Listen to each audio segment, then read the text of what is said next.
So maybe I can start. The camera is ready. Everything is okay. So, hello, camera. So, today, second lecture. So I will resume what I did yesterday. Before starting, maybe some questions about what we did yesterday. Everything was clear, perfect. That's nice. Okay, so I recall you some what I did yesterday, what we did at the end of my lecture yesterday. Maybe I should put it here. It's better. Okay, so remember that yesterday we proved that if the Yamabe invariant of the manifold is strictly less than the Yamabe invariant of the standard sphere, then we solved what I call the Yamabe equation. So remember that what we showed yesterday at the end of the lecture is that if we have this strict inequality here, then the solution U of the equation is not zero. And this was what we wanted. So now it remains to prove that we actually have this inequality, at least, of course, when the manifold is not the standard sphere. This is what we are going to do to prove today. So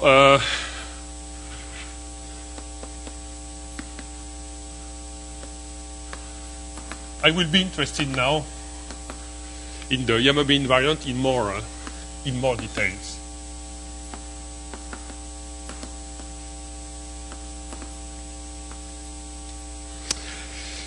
So first of all, what I'm going to prove quickly is a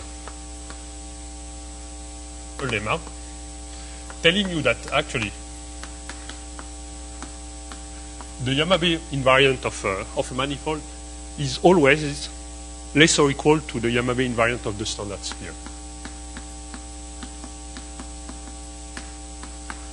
And the proof of this lemma is very simple. Just a matter of computation.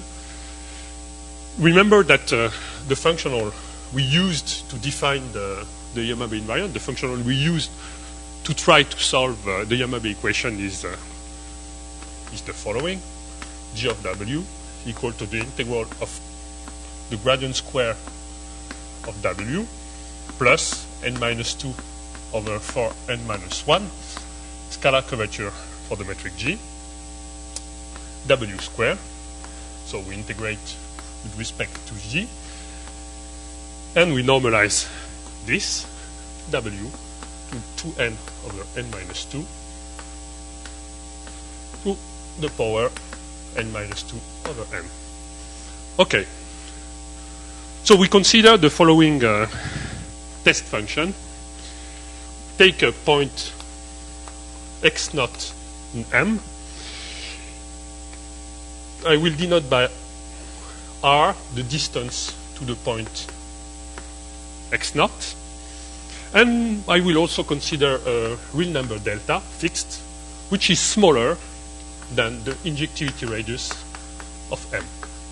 Remember that M is compact, so there are no trouble here, and this delta here is fixed now, and I consider an epsilon, which is very, very small. Actually, epsilon will goes to 0. Okay, so I consider the following function: u epsilon of x equal to epsilon plus r squared to the 1 minus n over 2 minus epsilon plus delta square to the 1 minus n over 2. This is for r smaller than delta, and u epsilon of x is equal to 0 if r is bigger than delta. And I compute, okay, before computing the value of g of u epsilon, just I just mentioned the fact that, of course, U epsilon is in H12 of M. It's very easy to check that. And I compute G of U epsilon.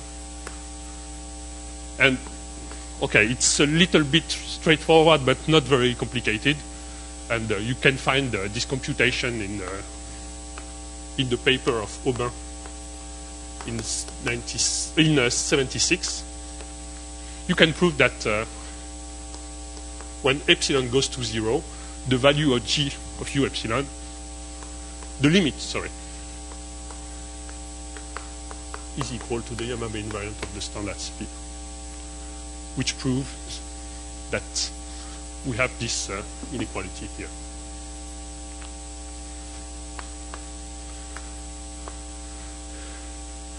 Okay, for the question at the end of this lecture, please ask me why we introduced this function here. Gerard, don't forget. So the conjecture is the following. In order, of course, to solve the Yamabe equation, we want to prove this. And the conjecture made by Aubin in 76 was that if the manifold is not conformally diffeomorphic to the standard sphere, then we have this strict inequality there, which means that we can solve the Yamabe problem.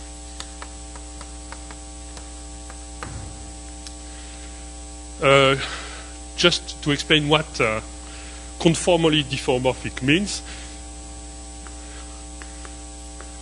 it means that we have a diffeomorphism from Sn to M,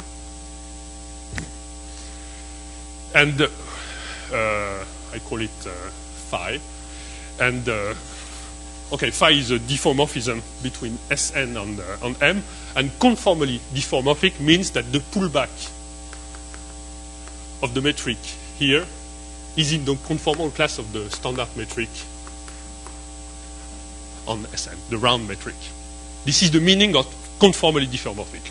You have a diffeomorphism, and you also ask for this. Okay, so we are going to prove this this conjecture here, and this will, because of this, this will prove this will give a complete solution to the Yamabe problem. Okay, so the first step is a theorem due to Aubin in always the same paper in 76. If the dimension of the manifold is bigger than 6, and the Weil tensor of G is not identically 0, then we have this strict inequality here.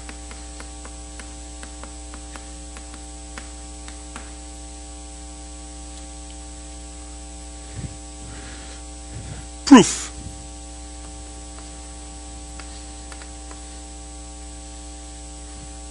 The proof is very easy. Very easy because I will not give all the computation, but the proof is easy in the sense that it runs exactly like this. You take this function here, the same family of test functions here, and you compute. You make an expansion, and what you obtain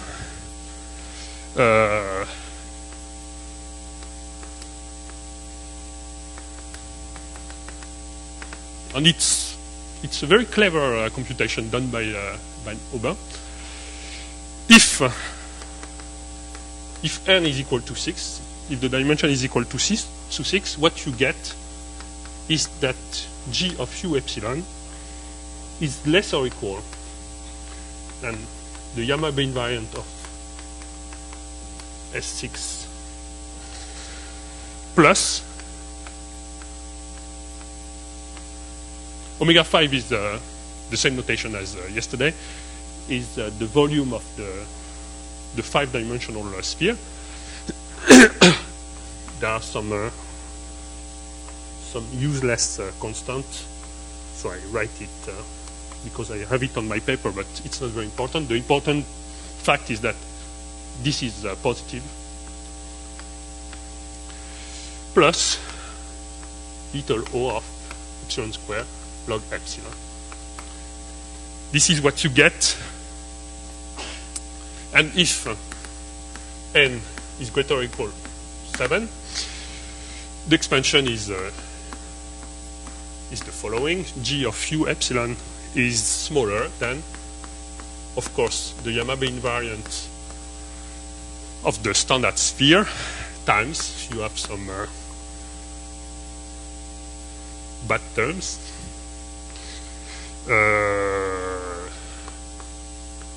while G of X naught square, some constants which are positive, plus little o of epsilon square. Sorry, I have forgotten here.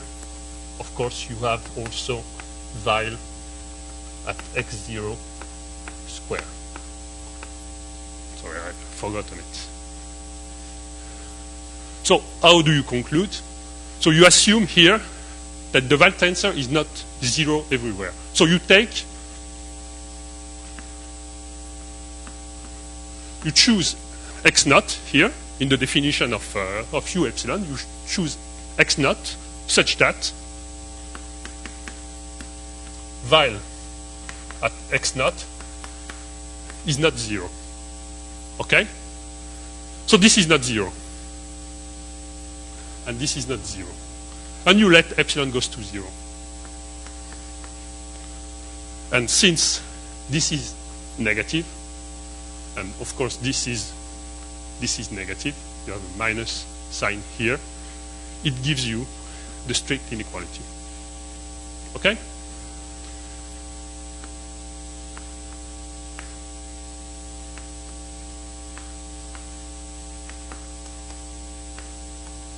Just make this expansion, and you can see that if Weyl at x naught is not 0, and you can find such a point because you have this assumption here, and you see that when epsilon is very, very small, here and here, this gives you the strict inequality. Remember that the Yamabe invariant is the infimum of this functional here.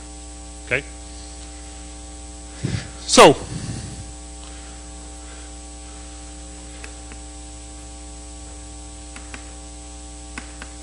in order to prove this conjecture of Aubin, the remaining cases are cases where n is equal to 3, 4, and 5, and cases where the Weyl tensor is equal to 0 on M. These are the remaining cases we are left with if we want to prove this conjecture. Okay, so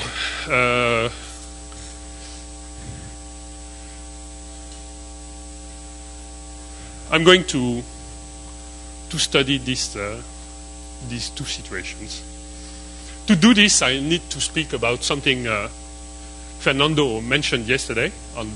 I should confess that he helped me a lot doing this, because I need to speak about the positive math theorem.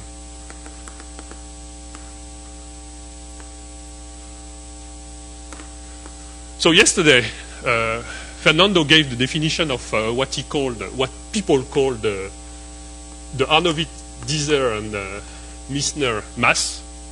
So I will not give once again the definition of this mass.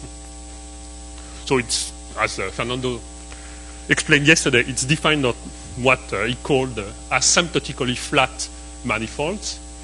And you also have to assume that the scalar curvature is in L1. So I will not recall the definition. Actually, I don't really need this mass. I will need another kind of mass that I will call a weak mass, which is related to this ADM mass.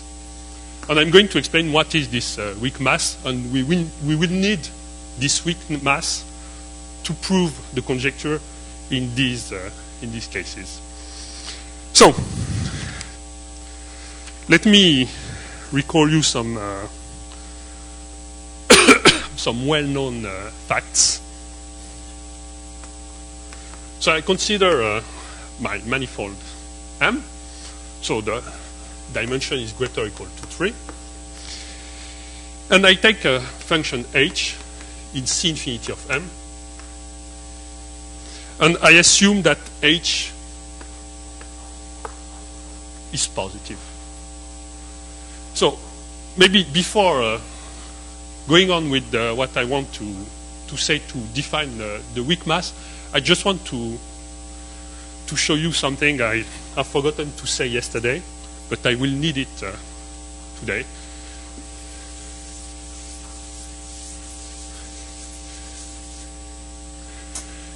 So remember that if we have this strict inequality, we can prove that there is a solution to the Yamabe equation. Okay? So when the Yamabe invariant, this is what I answered to a question yesterday. If the Yamabe invariant is non-positive, this strict inequality is true because this is positive. Okay? So the open cases, I mean, in this conjecture, are cases where the Yamabe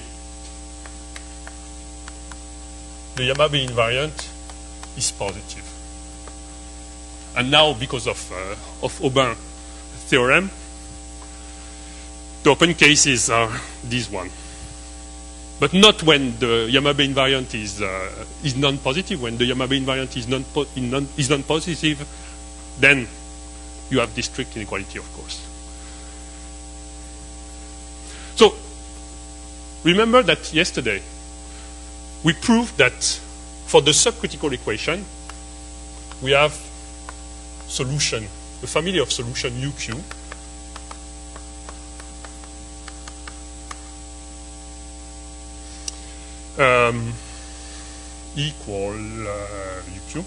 equal to lambda q UQ to the q minus 1.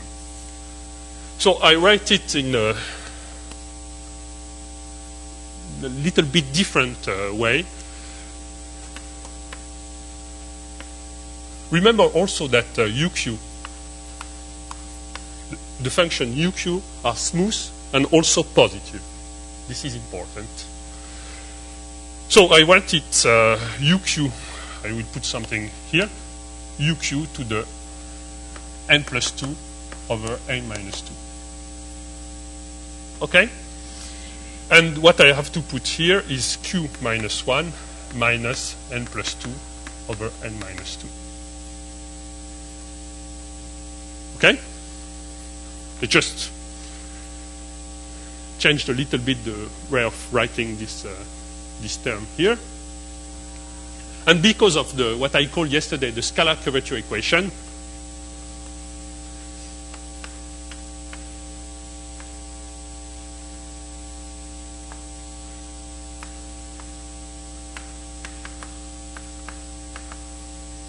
I call it GUQ. This is the scalar curvature because of this equation here, because of what I called yesterday the scalar curvature equation. This is the scalar curvature of the metric GUQ, which is UQ to the power 4 over n minus 2 G. We know that when Q goes to 2n over n minus 2, lambda Q goes to the Yamabe invariant of M. Okay? So when q is very, very close to 2n over n minus 2, lambda q, because of this, I assume this, lambda q is positive. Okay? So when q is very, very close to 2n over n minus 2, the scalar curvature of this metric here is positive, because this function here is positive, and this is positive. Okay? So the consequence of that is I will need it after. The consequence of that is that if the Yamabe invariant of my manifold is positive, then there exists a metric in the conformal class of G such that the scalar curvature of G tilde is positive. I will need it after. You will see why I say that. Okay, is it clear what I explained there? Yes? Even for Gérard? Okay, that's perfect. So, now I can define the weak mass. So I take a positive function on my manifold. So it's easy to prove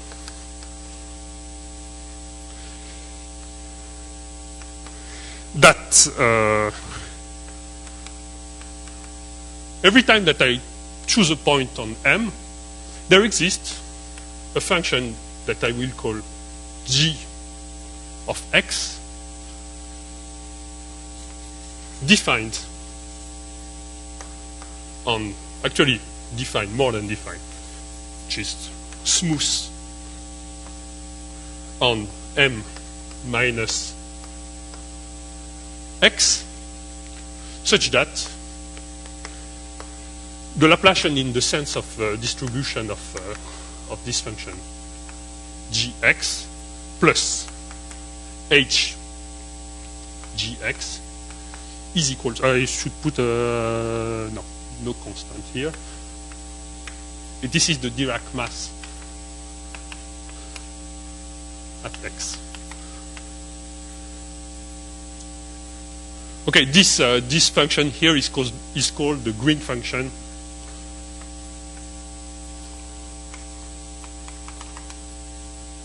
of the operator Laplacian plus h at x.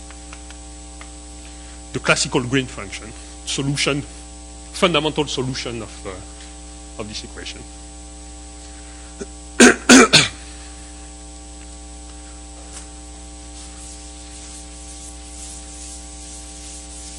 So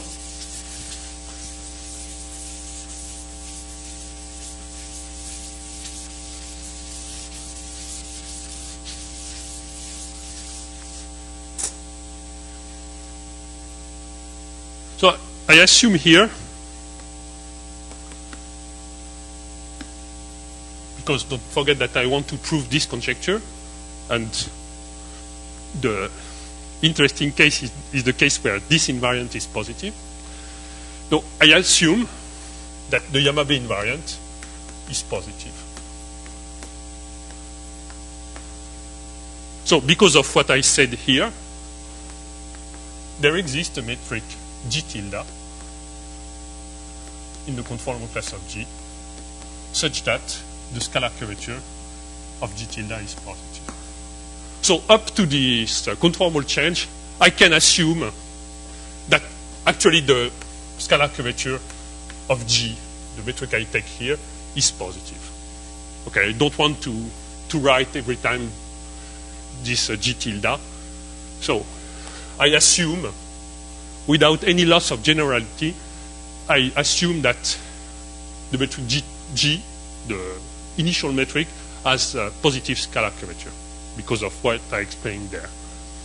Okay, so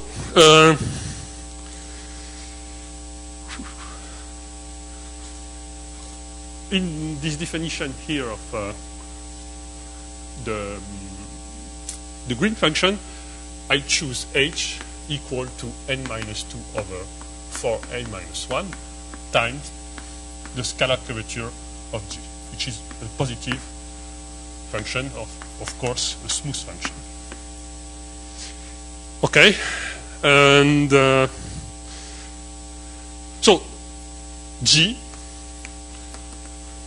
is the green function of the conformal Laplacian.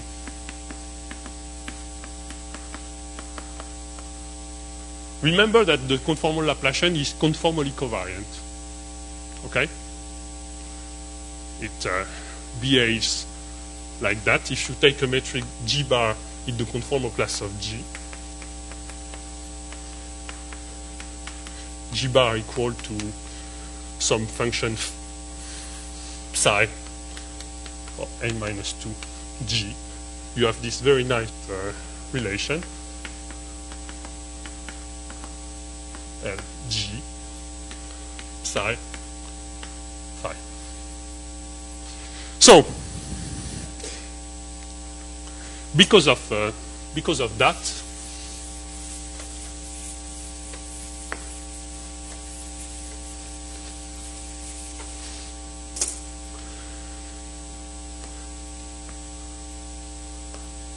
because of this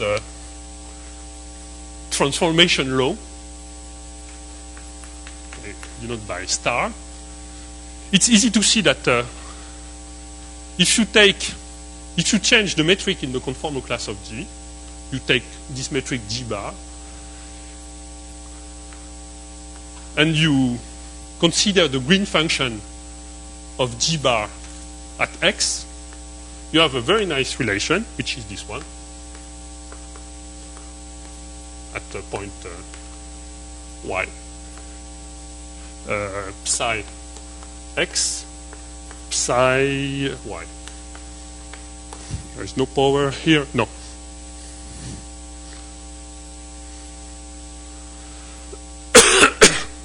So, just have to use this relation here, and just have to compute to see what happened to the green function when you change the metric in the conformal class. And you just have to use this relation, and it's very easy to prove that you have that. Okay. So now assume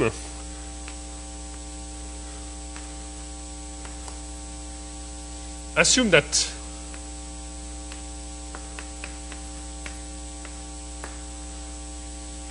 the Weil tensor is 0. Don't forget that I have to consider these cases here when the Yamabe invariant is positive. The manifold satisfying that are called locally conformally flat manifolds.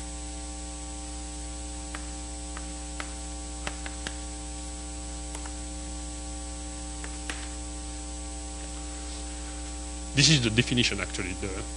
It's not really the definition. But, okay, when Weil, you can take it as a definition. When Weil is equal to 0 everywhere, the manifold is called locally conformally flat. Actually, the actual definition of locally conformally flat is not that. A manifold is called locally conformally flat if you take, every time that you take a point of your manifold, you can find a neighborhood on this, of this point on the manifold, such that up to conformal change of the metric in this neighborhood is Euclidean. Okay? This is the definition of locally conformally flat. So,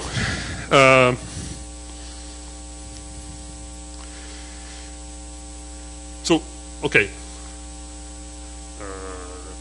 Because of the definition I just gave, I assume. Okay, so sorry. I take a point x naught m, and I assume that on some ball, what are my notation? Some ball of radius 2 delta, where delta is a very small number, G is Euclidean. not G. Actually, it's because of the definition of locally conformally flat. It's conformal metric to G. But since I want to, okay, I can perform conformal changes of the metric. It's not a big deal. So I take a function f on M, which is the smooth, a cutoff function actually. F equal to 1 on the ball of radius delta, and f is equal to 0 on M minus the ball of radius 2 delta. Okay. Sorry, excuse me. No, I defined it with the radius, and it's better to on minus delta. I defined it on R. It's better on R subset minus 2 delta. 2 delta. Okay. I will consider a radial function, so it's better to define f cutoff function on R. So now what I do is considering the following function, h x naught of y. So R is the distance to the base point x naught. And this is f of R, n minus 2 over omega n minus 1 radius square. And it is easy to see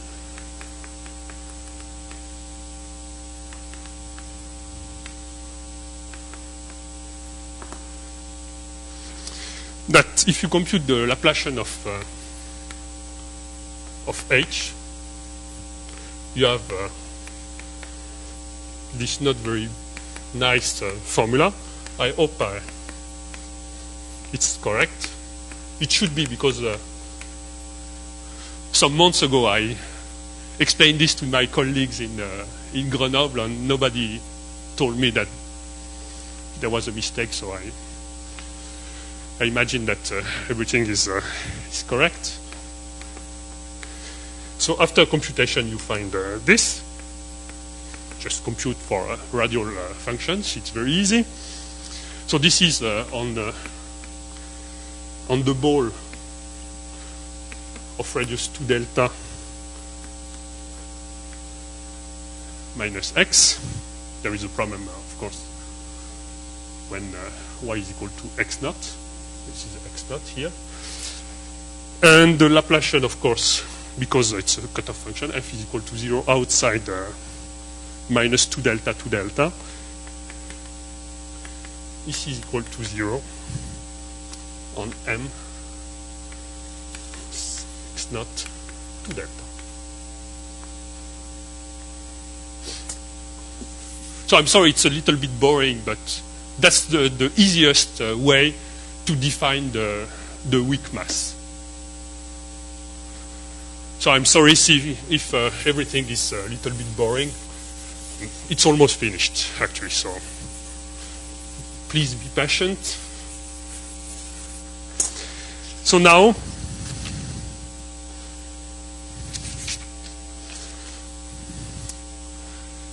because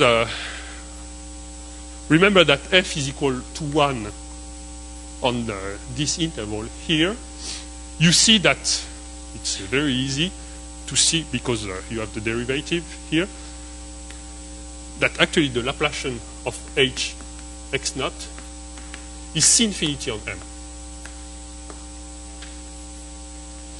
This is the reason why we consider this cutoff function here. So, and it's very easy also to check that h x naught is a solution of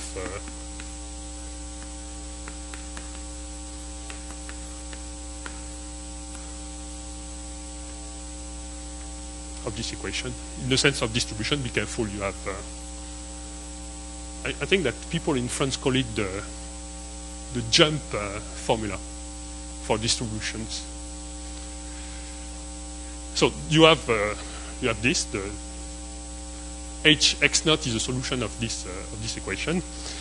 So now, and it's almost finished. Consider now what I denote by alpha of x naught solution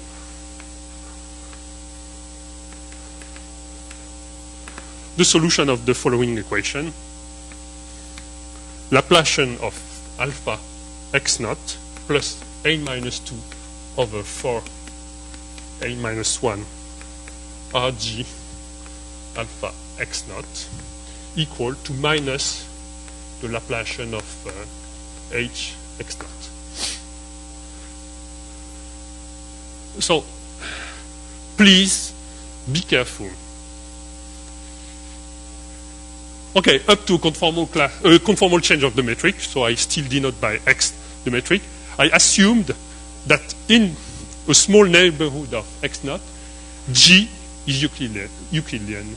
Okay? So it means that in this small ball here, G is flat.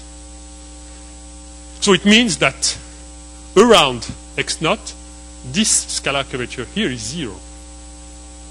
Perhaps outside this small ball here, it is not 0. But inside this ball, it is 0. So there is a solution. You don't have any problem with the eigenvalues of the Laplacian. There is a solution. This solution is unique. This is a C infinity function. And alpha x naught is C infinity. Okay, so you have the existence of the solution, and this is unique. This is the solution of this equation. So now,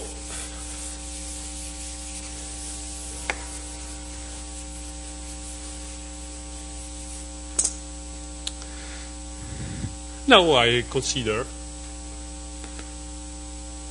J x naught equal to h x naught plus alpha x naught. And I compute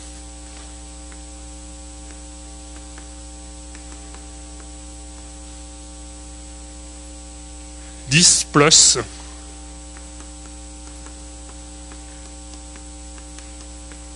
this.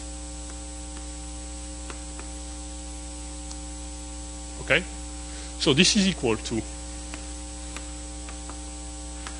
so you have the first part coming from h, x naught, plus the same. Okay, alpha x naught is C infinity. You don't have any problem. So this is a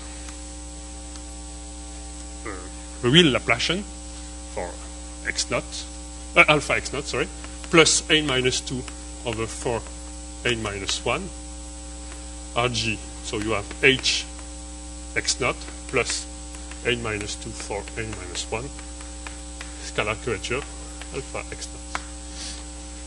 So I use this fact here. So this is equal to the Laplacian of h x naught plus the Dirac mass at x naught, plus now I use the fact that alpha x naught is a solution of this equation here. So I consider this here and this one here, and I get minus the Laplacian of h x naught plus this guy here.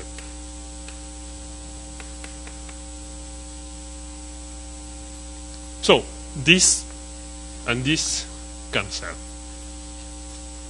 This is good because I want to prove that this is the green function of the conformal Laplacian. Now I look to this extra term here. Don't forget that on this ball here, the scalar curvature is 0. So when I am in this small ball around x naught, the scalar curvature is 0. But when I am outside this ball, f is equal to 0. So h is equal to 0. So inside the ball, the scalar curvature is 0. Outside the ball, h is equal to 0. So this is 0.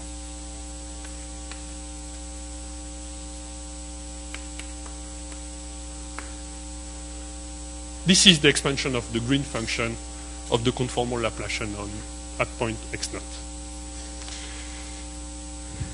Okay, so it's almost. I can give the definition of the weak mass.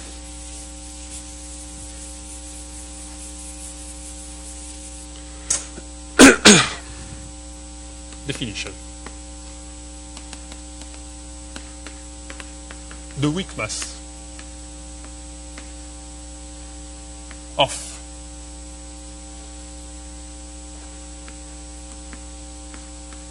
m at x0 is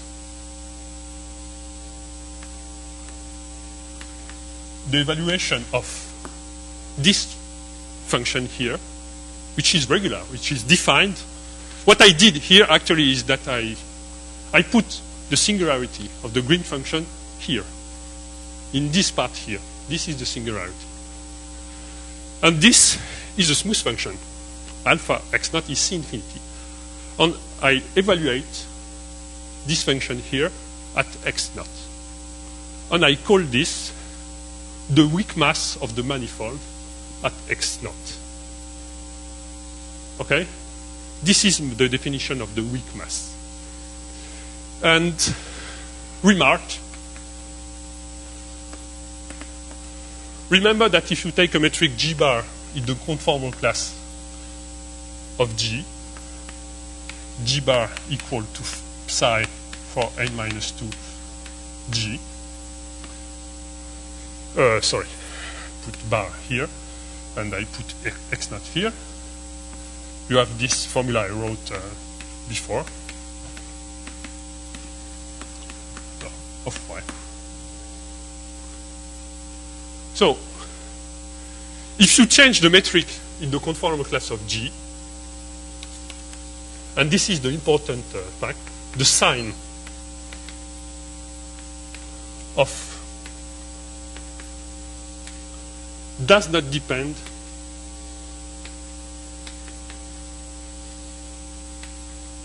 on G. Because you have this relation. Actually, you deduce it from this relation for the green function. You have that alpha bar x0 at x0 is equal to alpha x0 x0, and you have the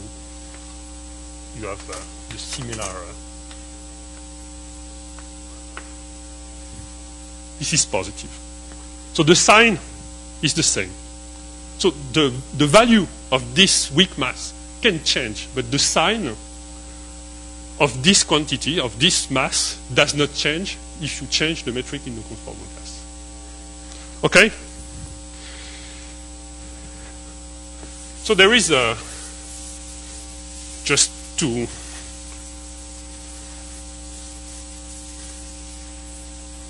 mention an important fact. Maybe Fernando will use it this afternoon. There is a relation between this weak mass and what Fernando called the ADM mass yesterday. So this is a remark. Actually, this is due to Schoen.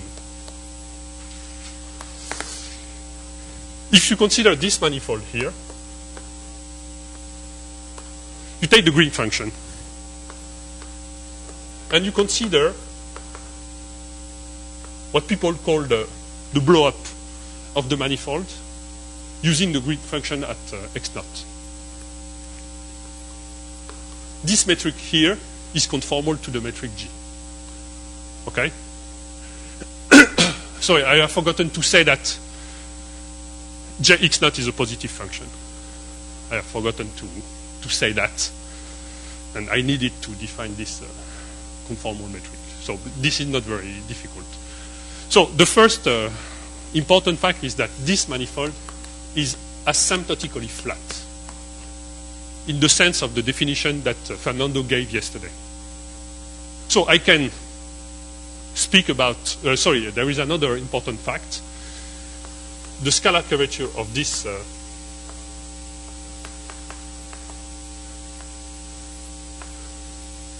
metric here, it is in L1.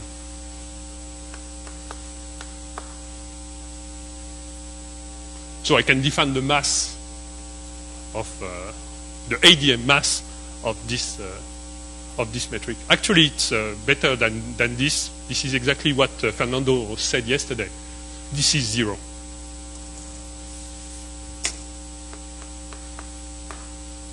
This is 0 because of the equation satisfied by G x naught. If you exclude the point x naught, you have nothing here. So this becomes a real Laplacian, and you have 0 here. So because of the scalar curvature equation, it means that the scalar curvature of this metric here is equal to 0. So it is in L1, of course. So I can define the mass of this x naught, a minus 2, g. And we have a very nice formula that tells you that this is a positive function, a positive, constant.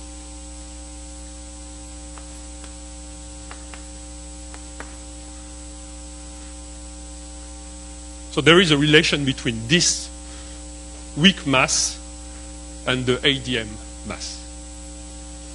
Okay, so this is due to Schoen. And the important lemma, which is a weak version of the positive math theorem that Fernando mentioned yesterday, lemma, okay, theorem. It is due to Schoen and Yao.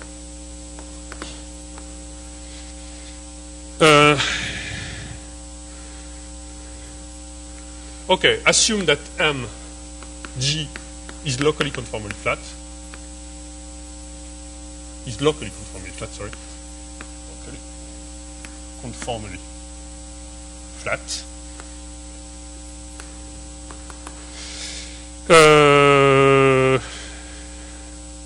Then I remind you that this is equal to 0 everywhere. Then this weak mass here for all points on M is always non-negative. And you will see that it looks exactly like the positive math theorem that Fernando stated yesterday. It's exactly the same conclusion. And what? And if there exists x naught such that this weak mass is equal to 0, then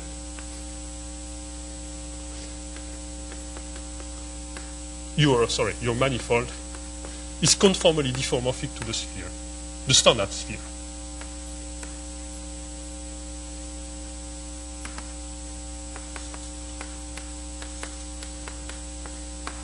Exactly the same statement as for the ADM mass. This is proved. Yesterday, Fernando told you that the strong positive math theorem is proved when the dimension is smaller than 7, or if the manifold is assumed to be spin. This one is true for all dimensions greater or equal to 3 if you assume that the manifold is locally conformally flat. Okay, so now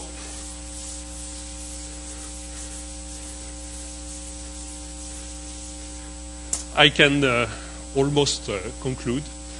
I just have to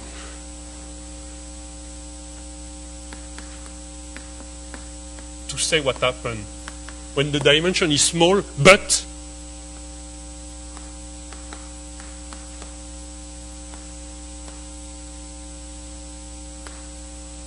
when the manifold is not conformally flat. Be careful. This expansion here, what I did here, can be done. I assume that the manifold is locally conformally flat. Okay? So I also need to know that the green function has this kind of expansion even when the manifold is not locally conformally flat, at least because I want to prove the conjecture of Aubin. In the remaining cases, I need it for low dimensions. Actually, being a little bit clever, you can also prove that the same holds if you assume that the dimension is low and the manifold is not locally conformally flat. You have exactly the same kind of expansion.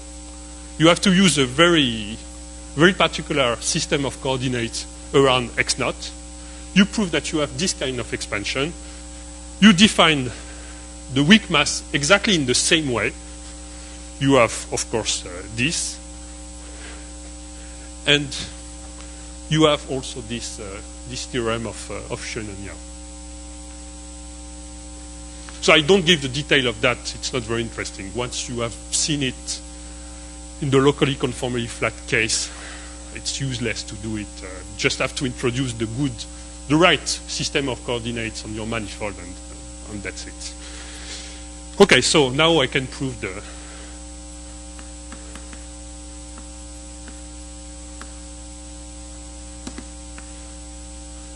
give the end of the proof of the conjecture of Aubin in the remaining cases.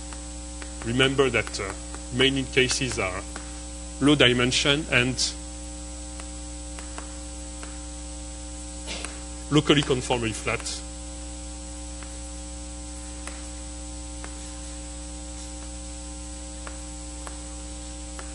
Manifolds. So, to do this, it's exactly as before. You have to find some nice test function and plug it into the functional J. This is what we are going to do. And this is due to Schoen in 84. So I take a positive delta, a delta smaller than the injectivity radius of M, and I take epsilon positive small. And okay, I choose, of course, x0 on M, and I consider a function, I will call it eta, which is equal to 1 if the radius r is smaller than delta, and it's equal to 0 if the radius is bigger than 2 delta, a cutoff function. Okay? So I consider the following set of test functions, u epsilon. It is this if r is always the same notation. It's the distance to the base point x0. So this is for r smaller than delta.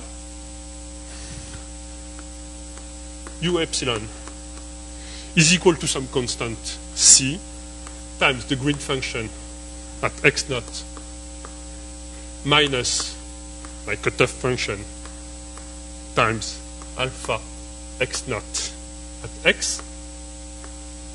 This is for the radius in between delta and 2 delta.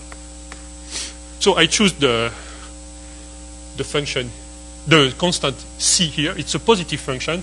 I choose it in such a way that u epsilon is continuous. Just have to choose the right constant. I just I don't want to bother you with the value of this constant. It's not important. And another one here, check x naught. X, this is for R bigger than 2 delta, of course. And exactly the same. I choose C prime here, positive constant, such that it is continuous here. So now I can compute.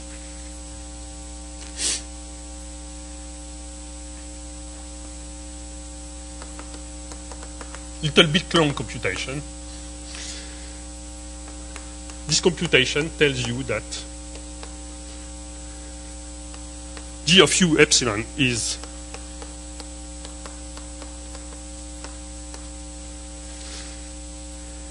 the G of U epsilon, sorry, is smaller than the Yamabe constant of the sphere minus some positive constant C second, the mass, the weak mass at x naught times epsilon over to the power n over 2 minus 1 plus little o of n over 2 minus 1.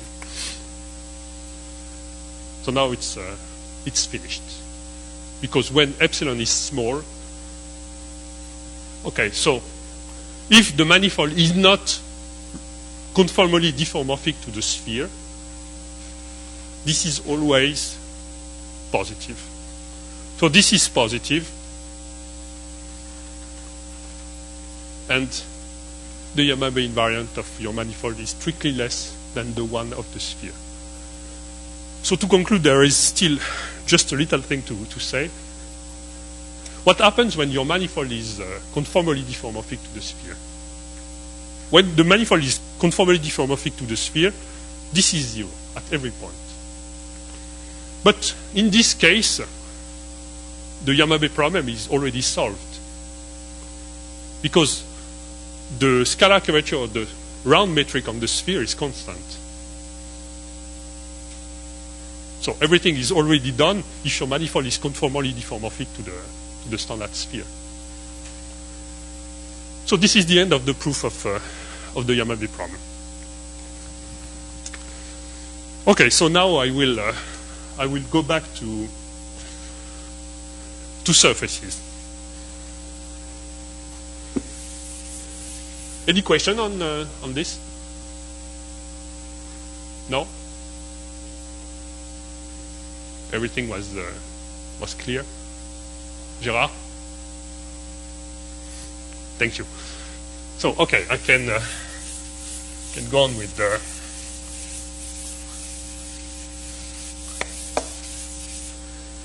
another important application of conformal geometry.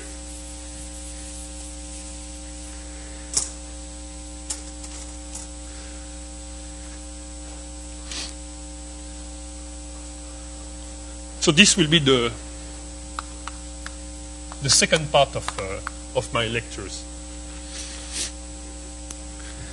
I don't know how to, if I could give a title.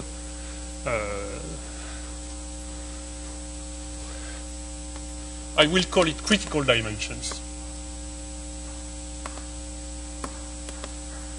You will see why I give this title.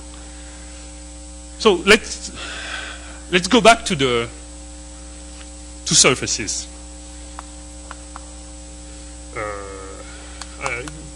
I write down the title of this section, and I will explain what it means after. The log determinant functional.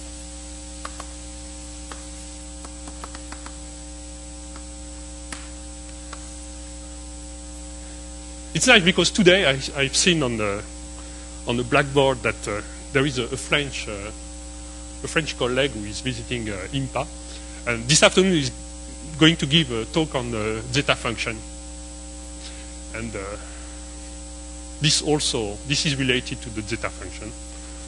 I will explain what it is. So take a surface. smooth, closed, no boundary. Everything is nice. So I consider the Laplace Beltrami operator on this surface. So as Gérard explained yesterday, the spectrum of the Laplace operator. So don't forget that my Laplacian is the one with the non-negative eigenvalues. So the first eigenvalue is 0, corresponding to the constant function for eigenfunctions. And then you have a discrete sequence of eigenvalues. And of course, this goes to plus infinity when the order of the eigenvalues goes to infinity. Okay. So I consider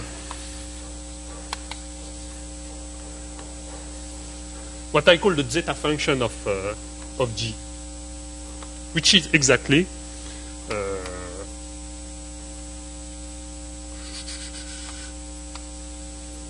the sum when k is bigger than 1 of the eigenvalues to the power, so there is an s here, to the power minus s. Okay? Zeta function of the eigenvalues of the Laplace operator. S is a complex number.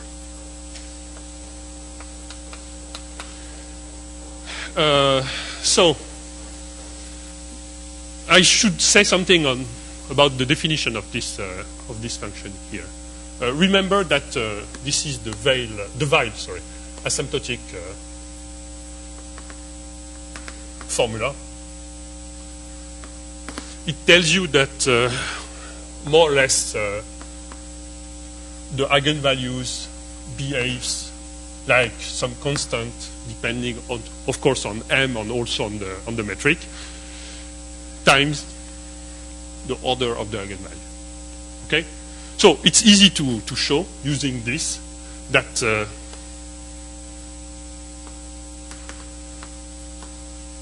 this zeta function is defined for the real part of S strictly bigger than 1. So now I will do that what students, second-year students, at least in France, I don't know what happens in Brazil, but in France, what people do, what students do, is the following. Okay, it will be fine if this is a regular function, so I will derive it just like that. So I write it in a little bit different way. So this is the exponential of minus s log of lambda k. So I compute the derivative of this function. This is minus the sum of the logarithm of lambda k, exponential of minus s log of lambda k. So now I take s equals 0.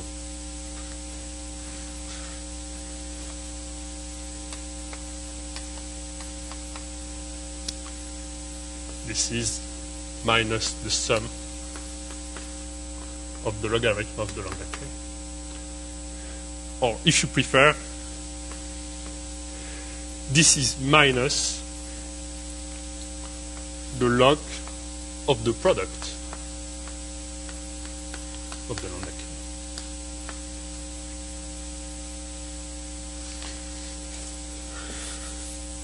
So the question is, does it make sense? This is a formal derivation here. Actually, for example, there are several ways to do it. You can use the several tools in order to do that. but I think that the simplest way is to use what Gérard used yesterday, the heat kernel of the classical heat kernel, the one he spoke about yesterday, and using this on what people call the Mellin transform, you can prove that actually this function is defined on this half plane, and it's not very difficult to show that this zeta function can be extended to a meromorphic function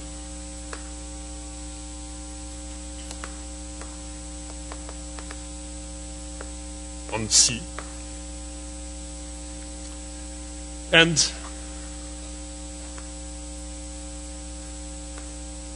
that this extension is analytic at 0. Actually, you have only one pole at 1. It's analytic everywhere except when S is equal to 1. This is very classical. So this is my definition.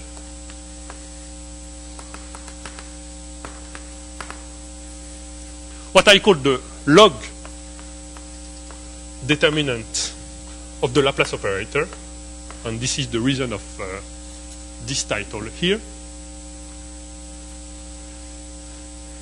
is the exponential of there is no. I put the log. So this is minus the derivative of zeta at 0. Okay? Because of this, the exponential of this guy here minus the exponential of minus this guy is the product of the eigenvalues. This looks like a determinant, of course. This is why we call it the log determinant functional. So this log determinant stuff seems to be a little bit complicated. You have to take all the eigenvalues of the Laplace operator, and you know that except for a few examples, it's very difficult to compute the exact values of the eigenvalues of the Laplace operator. Then you have to compute this zeta function, and then you have to extend it and compute the value of this. There is a miracle behind this. If you take a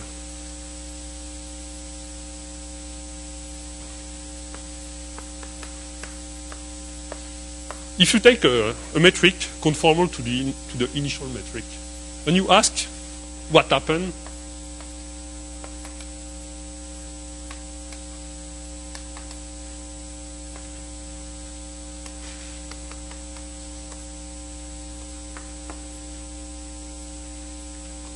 to this guy?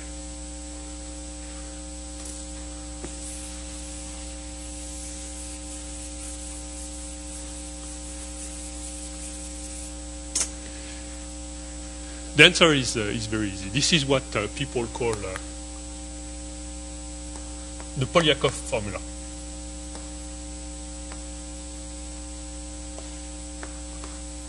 Polyakov was a physicist.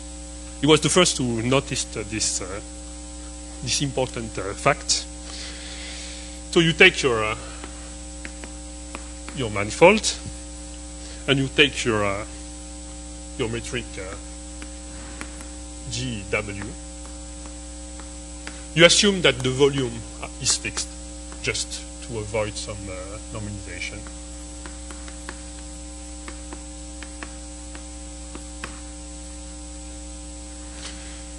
Then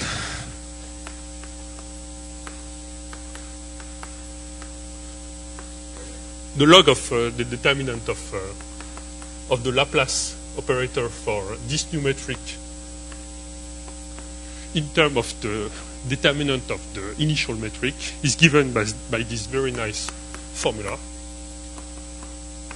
Integral of gradient g of w squared plus 2 kg Gauss curvature, same notation as yesterday, and w, and you integrate, of course, with respect to the initial metric. This is a very nice formula.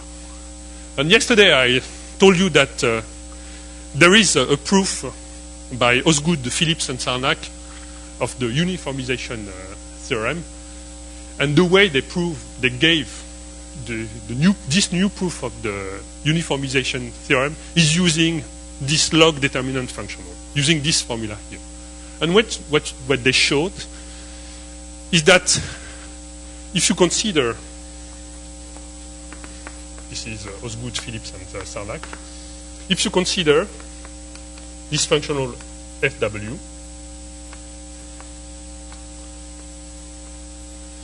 to every function w in C infinity, it gives you the logarithm of the determinant of the Laplace operator of GW over the determinant of the Laplace operator for the initial metric. Then you can find a critical point for this functional. And if you have a critical point, you can prove that this critical point has constant Gauss curvature. And this gives you a new proof of the uniformization theorem. This is the way they prove the uniformization theorem. This is a very nice way to do it. And I will show you, maybe not today, but tomorrow, for sure, I will show you that you can also do this kind of things in higher dimension, in dimension 4. So, and to explain that tomorrow, I need to introduce some other tools today.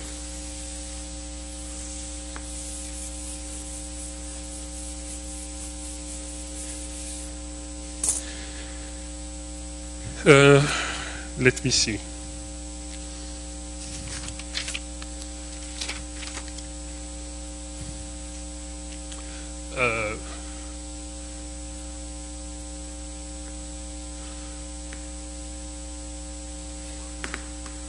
Actually, you can do this kind of things in a more general setting. You take a differential operator that I denote by Ag.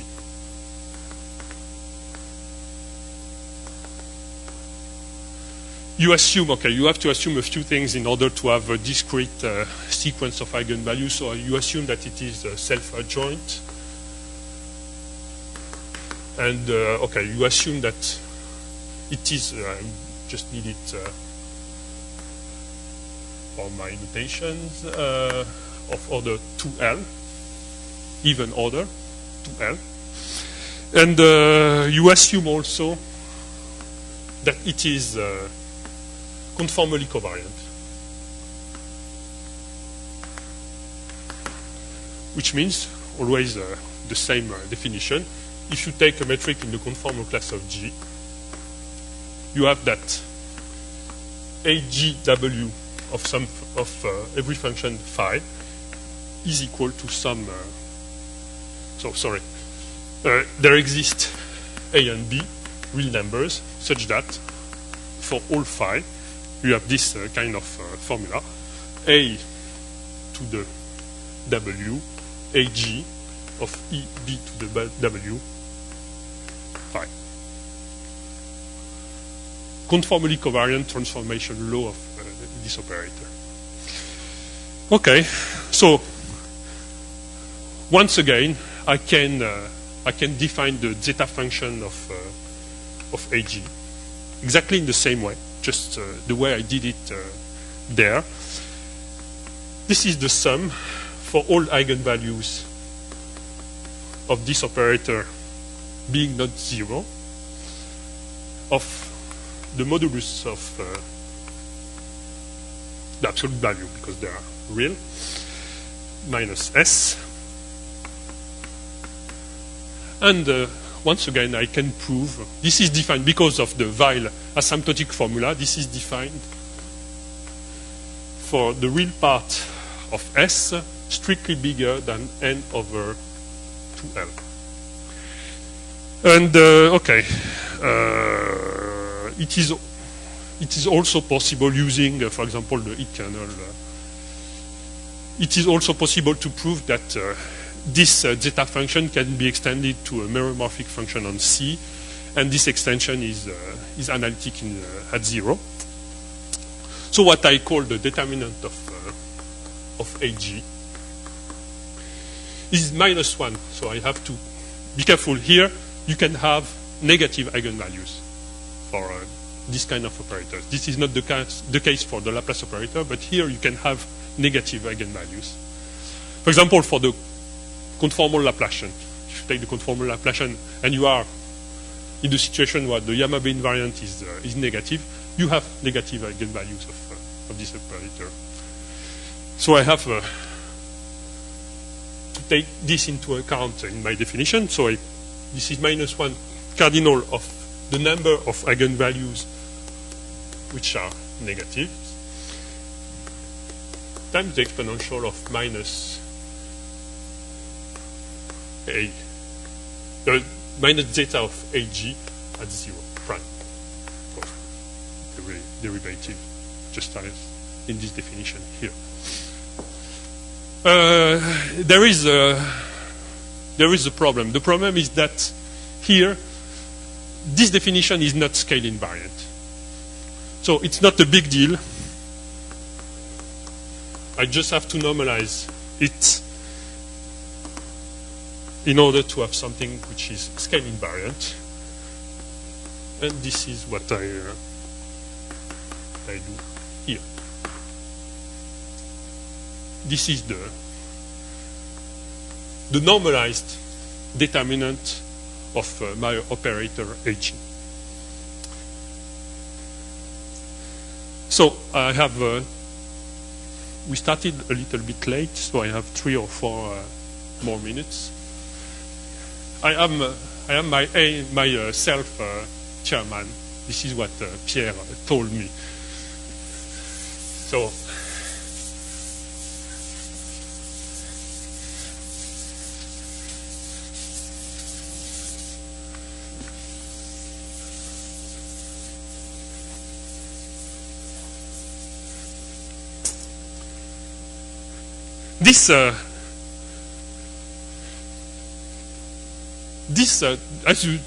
as I explained you, for example, for this result of Osgood, Phillips, and Sarnak, this log functional determinant for surfaces is very interesting.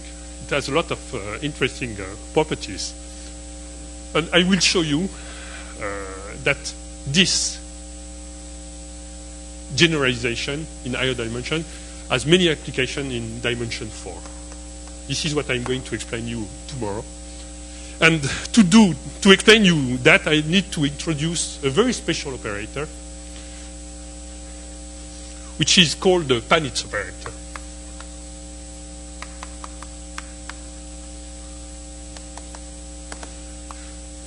The Panitz operator is, of course, a differential operator defined on 4 manifolds.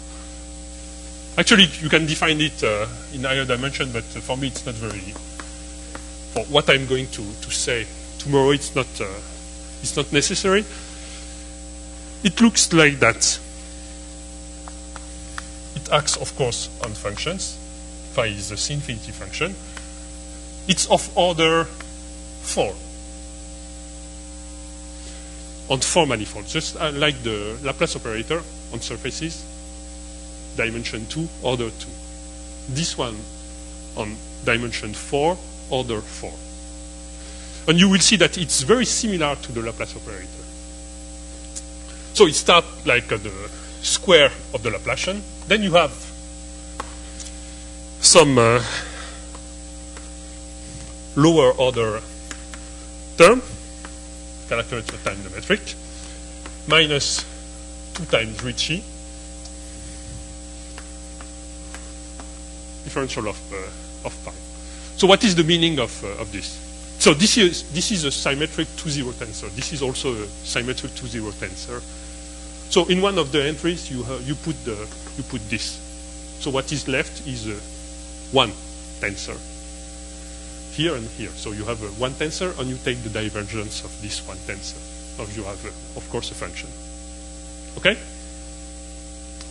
For example, if G is Einstein, what you get here is some constant time, of course, the Laplace operator. Okay? Is it okay for the definition of this operator? Yes? So the nice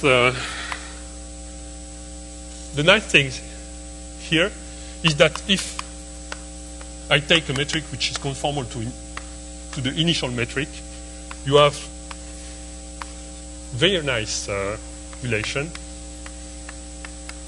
between the Panitz operator for this metric in terms of the Panitz operator for the initial metric.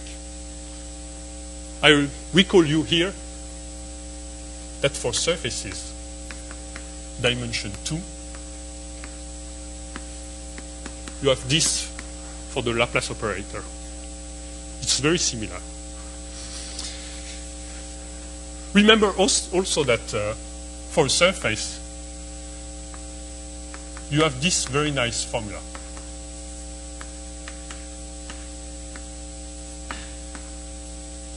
If you compute the Laplace operator of the conformal factor, W, you have this relation between the Gauss curvature for the initial metric and the Gauss curvature for the new metric. So it's not G tilde, it's GW. I'm sorry. If I do the same here, maybe I should write down here because of the camera. So if I compute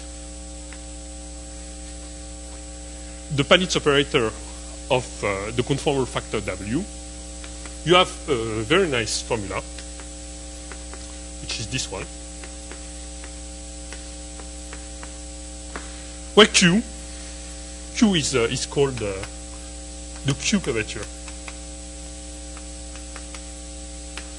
And it behaves exactly like the Gauss curvature in the case of surfaces. And we know the exact value, of course, of this curvature. The formula is this one, 1/12, Laplace of the scalar curvature, plus square of the scalar curvature, minus 3 times the norm of the Ricci tensor, norm square of the Ricci tensor.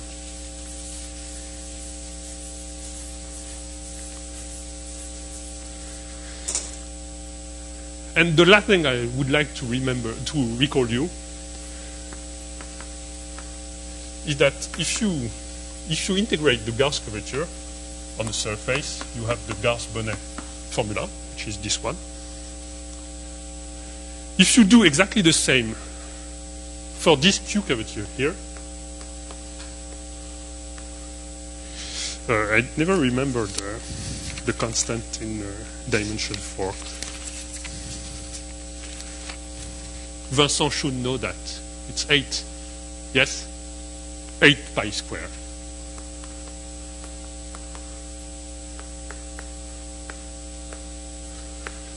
So unfortunately, the integral of this Q curvature is not exactly what you expect in the Gauss-Bonnet formula in the dimension 4. You have to put an extra term here, so I put a 2 here.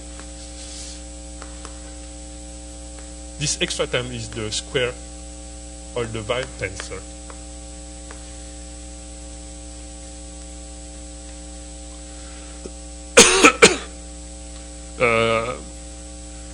Remember that in dimension 3 and 2, the Weil tensor is 0. So in some sense, if you don't have Weil here, you have exactly the same formula.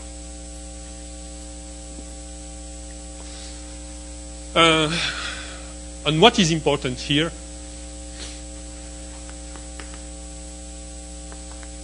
important fact is that this is pointwise conformally covariant. Which means that at every point, if you take a conformal metric to G, at each point, this is equal to this.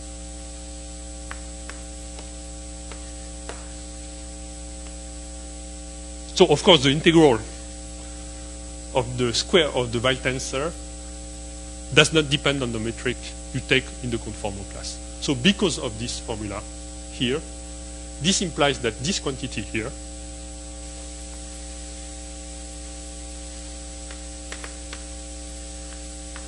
the integral of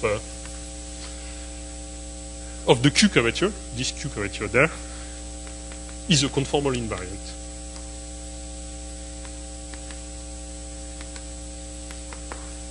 It does not depend on the metric you choose in the conformal class. This invariant is usually called KP. And it's a very important conformally invariant quantity. So maybe I should stop here. Thank you for your attention.